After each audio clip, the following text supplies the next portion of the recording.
Assalamualaikum warahmatullahi wabarakatuh. Selamat pagi, salam sejahtera untuk kita semua dan salam ketemu kembali di kuliah daring. Pada pagi hari ini kita lanjutkan ke teknik poliploidi, yaitu rekayasa genetika melalui teknik poliploidi. Pada dasarnya poliploidi itu adalah penggandaan jumlah kromosom. Ini bisa terjadi secara meiosis.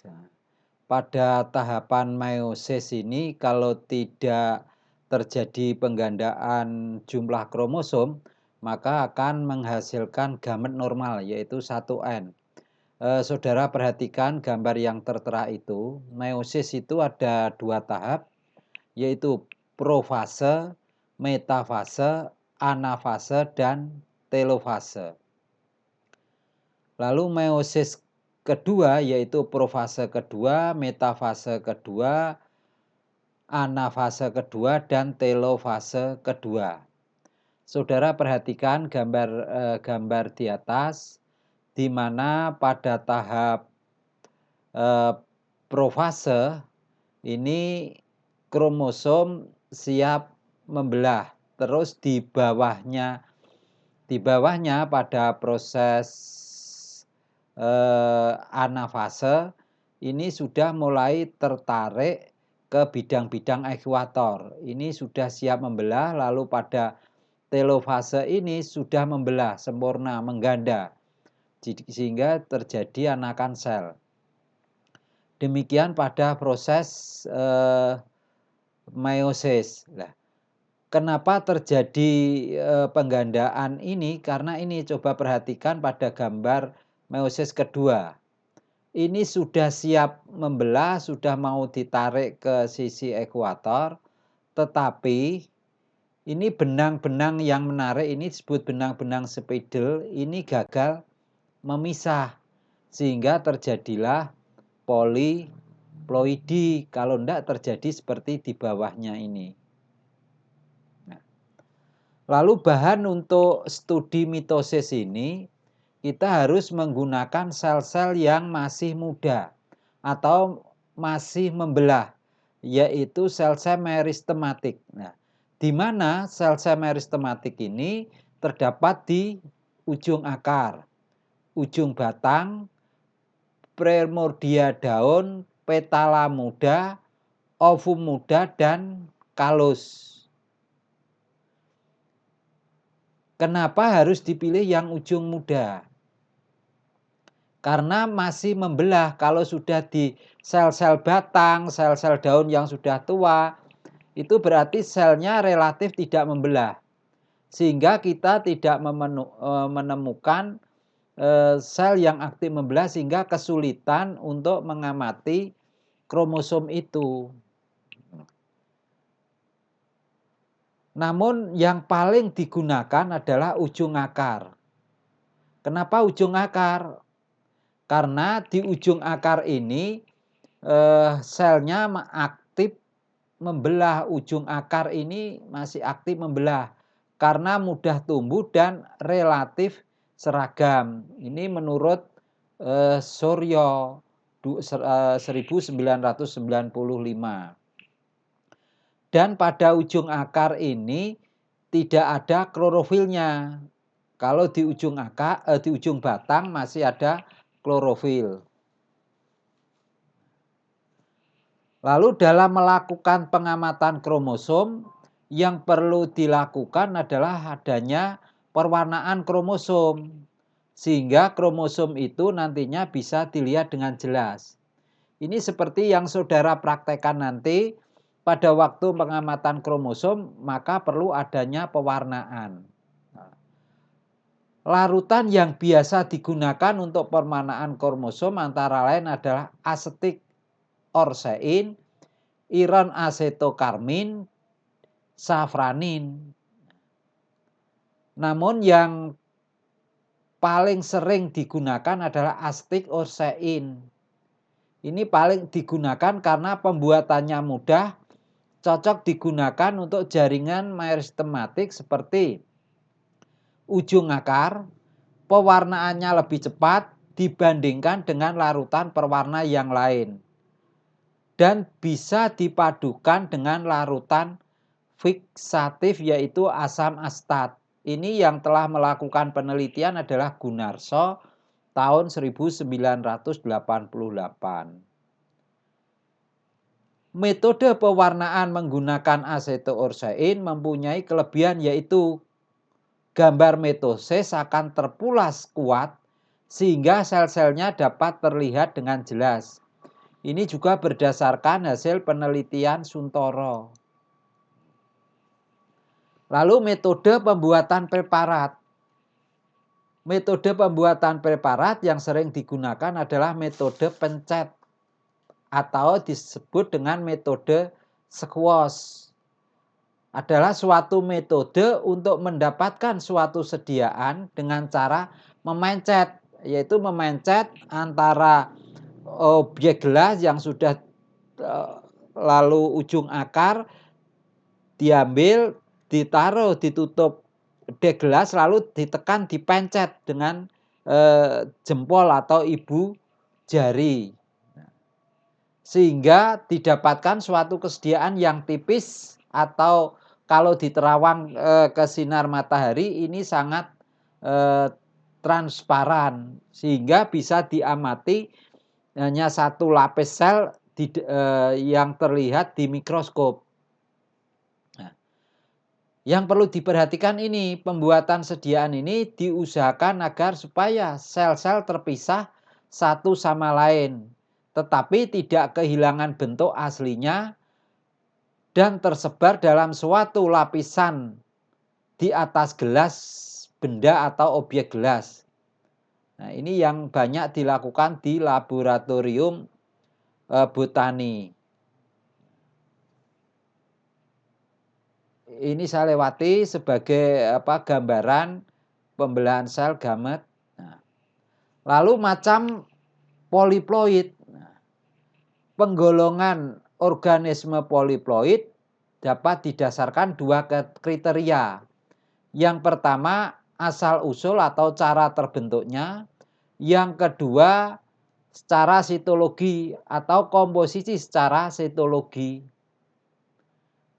Macam organisme poliploid berdasarkan asal usul cara terbentuknya digolongkan menjadi dua, yaitu autopoliploid dan allopoliploid. Kalau autopoliploid, penggandaan kromosomnya atau genom terjadi dengan sendirinya. Tapi kalau allo, ini penggandaan kromosom terjadi melalui persilangan antar jenis. Jadi sudah bitakan, auto untuk mengingatkan adalah sendiri. Kalau allo adalah dengan campur tangan, yaitu melalui persilangan. Ini bagan autopoliploid dan allopoliploid.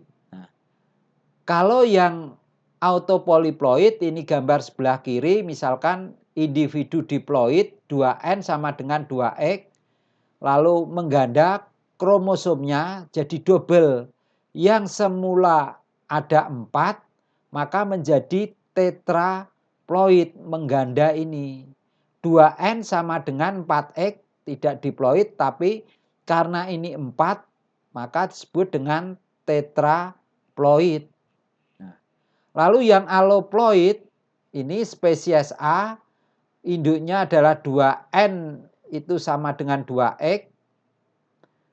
Lalu spesies B, ini 2N juga 2X. Maka melalui persilangan hibrid ini, kromosomnya bergabung 2N menjadi 4X, menjadi tetraploid. Ini contohnya adalah terjadi pada tanaman semongko tanpa biji.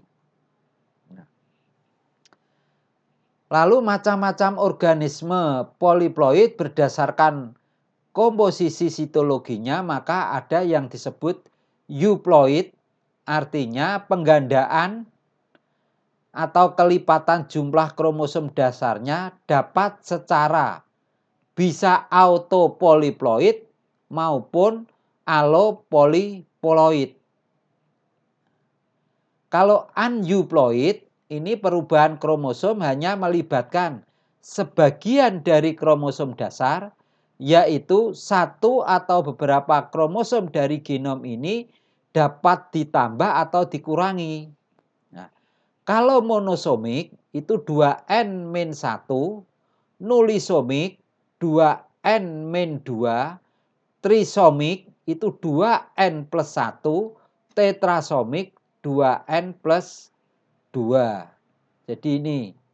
Jadi aneuploid dan euploid. Kalau euploid itu otomatis penggandaan dari kromosom dasarnya. Kalau itu kromosomnya 12 mengalami penggandaan poliploidi, maka akan menjadi 24 atau tetraploidnya.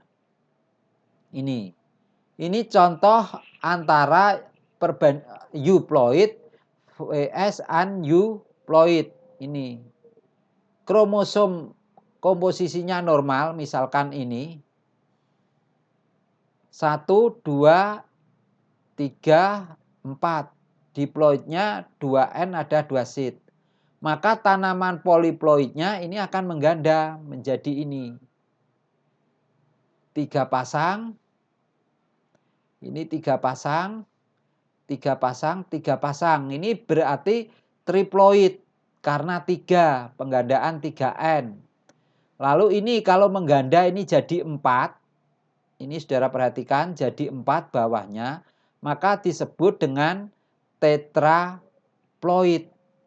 Nah, tetraploid karena 4n-nya ada 4 set kromosom.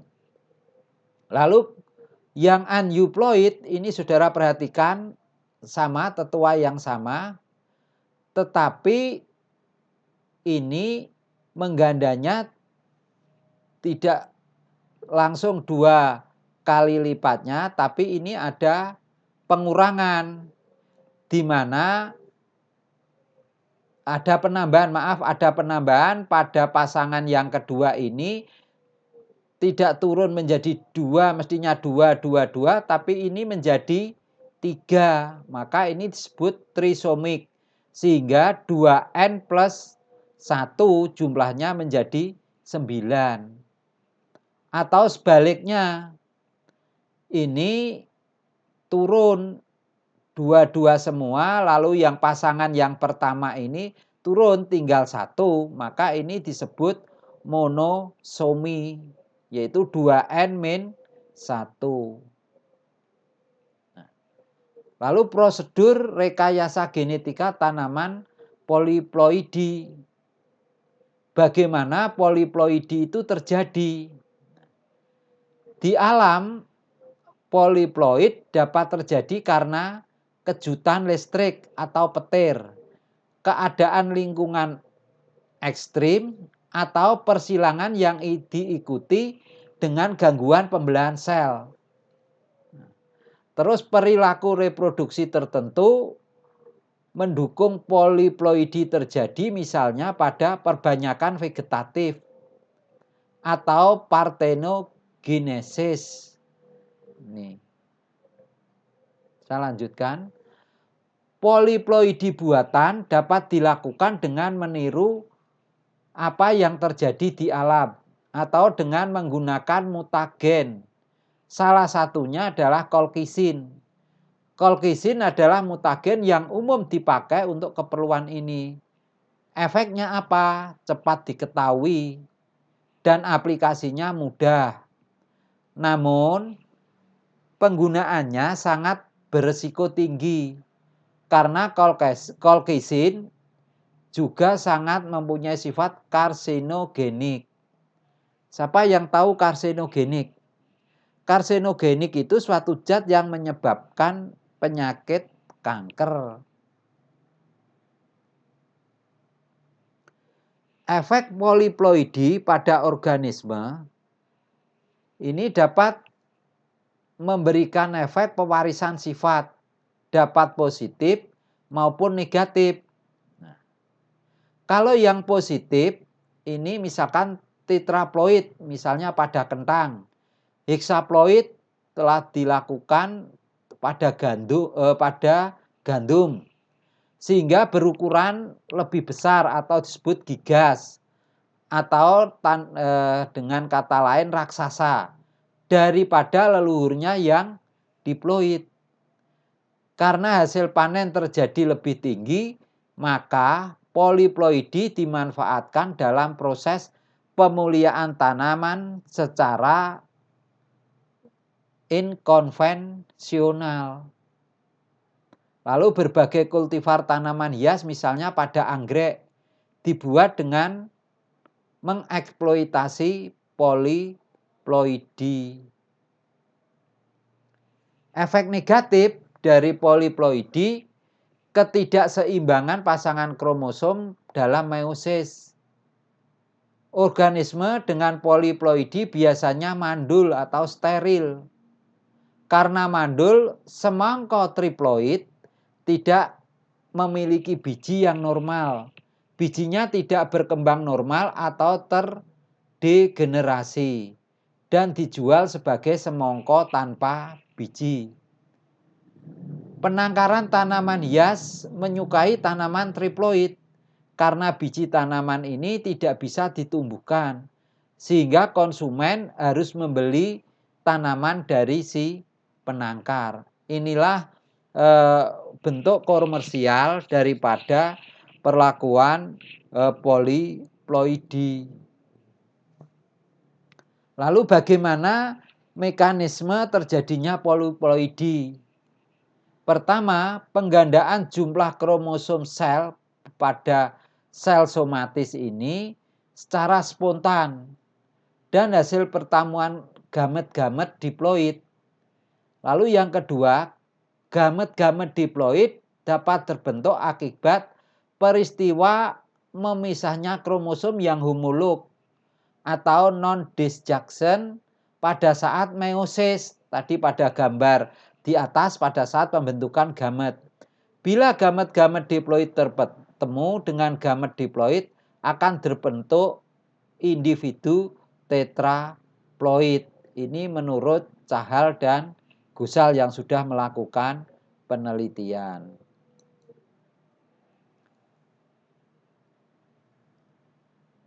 Ini poliploidi di alam tadi sudah saya sebutkan, ada autopoliploid dan allopoliploid.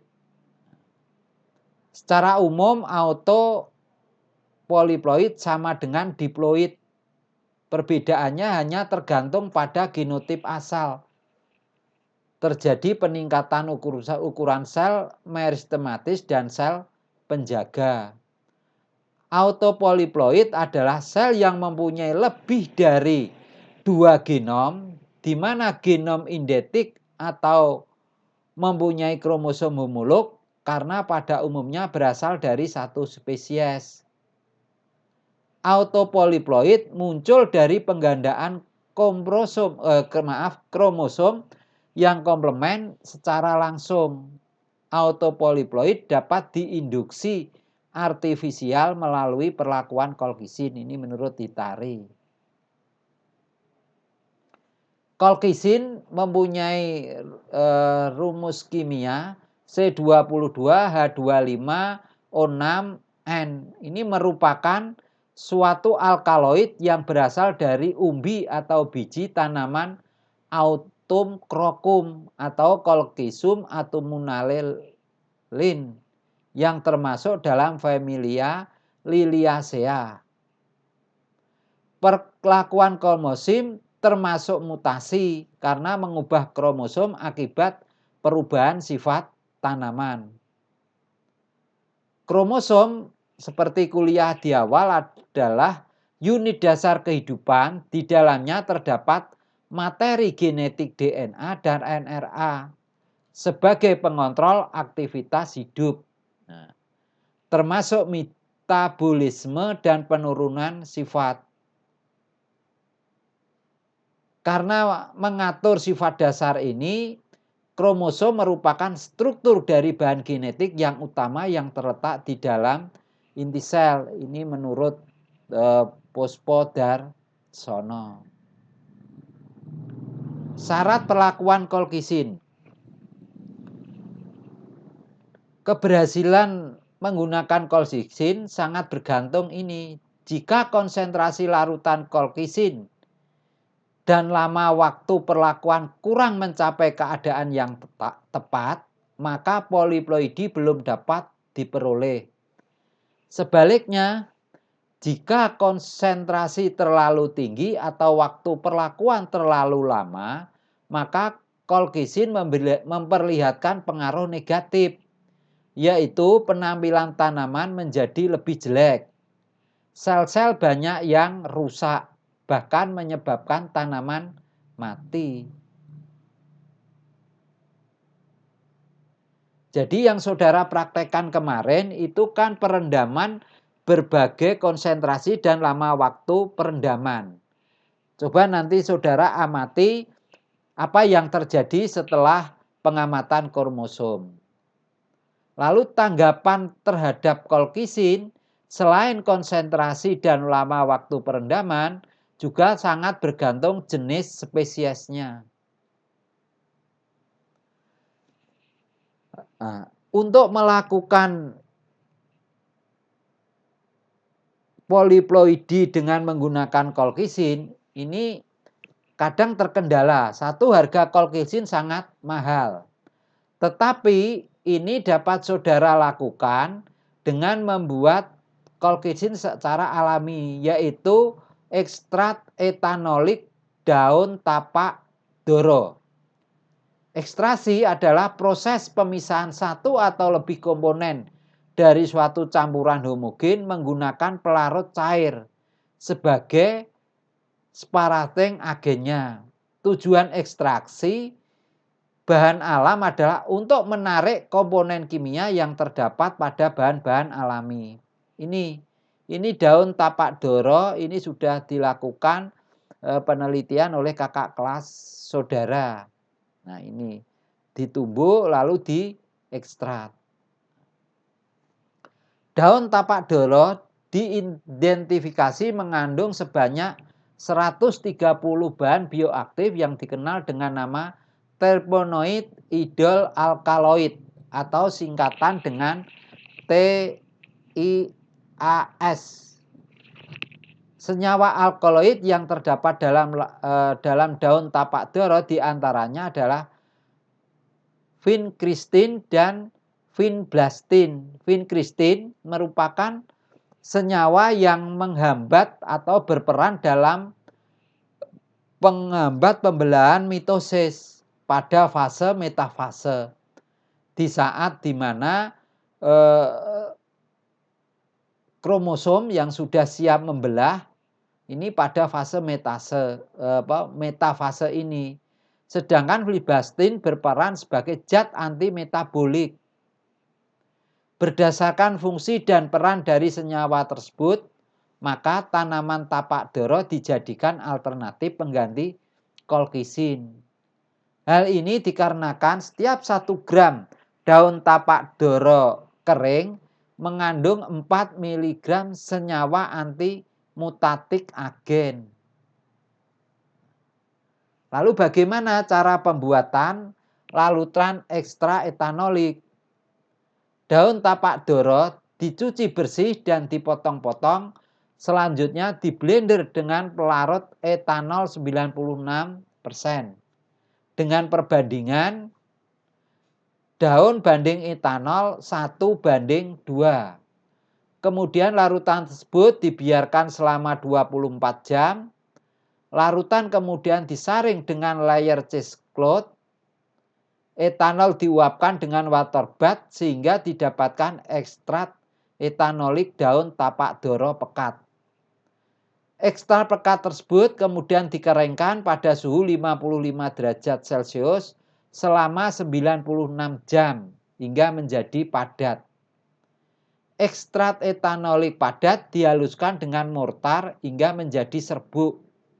Dengan menambahkan aquades dibuat konsentrasi. Ini 0,05%, 10%, dan 15%. Ini yang sudah dilakukan untuk penelitian pada tanaman bawang merah. Tugas saudara, cari metode ekstrak tapak doro dari jurnal atau internet, kandungan bioaktif tapak doro dan manfaat ekstrak tapak doro selain yang saya jelaskan tadi. Pada akhir kuliah ini, saudara ada tugas. Cari makalah dari jurnal 10 tahun terakhir. Berarti 10 tahun terakhir, saudara hanya boleh jurnal tahun 2010 sampai 2019 tentang penelitian poliploidi baik berbahasa Indonesia maupun bahasa Inggris. Buatlah ringkasan meliputi latar belakang, ringkasan, tujuan dan manfaat, metode prosedur yang dilakukan, dan pengamatan kromosom, hasil temuan yang menonjol dan dibahas, lalu kesimpulan. Buat bahan presentasi berupa slide dikumpulkan 15 Desember 20. Dibuat secara individu, diunggah di Sunan. Jadi pada akhir kuliah saudara ada tugas ini merupakan tugas mandiri. Kalau yang didiskusikan kemarin adalah tugas kelompok. Nah, jadi kuliah itu ada tugas mandiri, ada tugas kelompok, ada tatap muka. Ini materi untuk kuliah tanggal 31 Oktober 2020. Untuk selanjutnya nanti minggu depan yang menyampaikan materi adalah Bu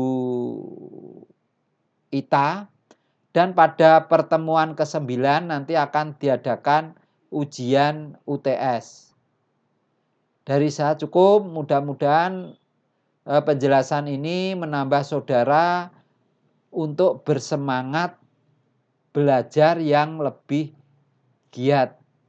Sekian, terima kasih. Wassalamualaikum warahmatullahi wabarakatuh.